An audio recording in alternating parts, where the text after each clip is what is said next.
Let's head to the U.S. Capitol and speak to Ivan Eland. He's the director of the Center on Peace and Liberty at the Independent Institute. Welcome to the program. Thank you for your time. Why does Russia now seem to appear to be turning its focus mainly to eastern Ukraine?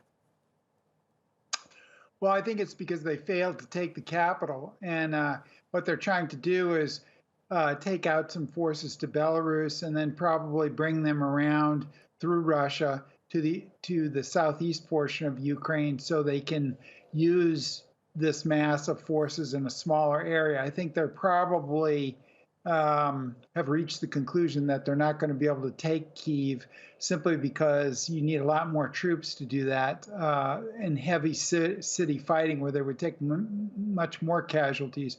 I think that what they want is a more open battlefield where they'll have a bigger advantage over the Ukrainians rather than fighting in a city. And also, they're not fighting on a smaller battlefield as well, so they can mass their troops better in the southeast. We'll see if that happens.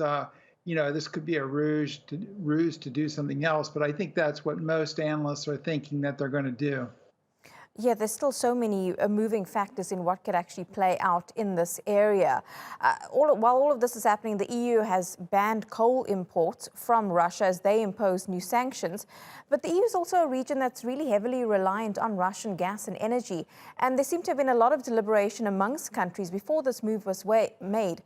Do you think EU leaders have to weigh up slapping more restrictions on Russia versus taking care of their own people? Yes, of course, every country has to make that decision about these sorts of things. It was easy for the U.S. to ban oil imports from Russia because we get a very small amount of our oil from there. And other countries, of course, and the Germans have huge gas dependence and some oil dependence on there, and some of the other countries over there as well. So they do have to, they want to keep their power on and their economies running. But they also want to punish Russia. And I think the unity in the alliance has been very good, you would say, from NATO's perspective and the EU's perspective up to this point. Now, do you think, as the US is preparing to send more weapons to Ukraine, that there's still some sort of solution for peace or a ceasefire through diplomatic negotiations?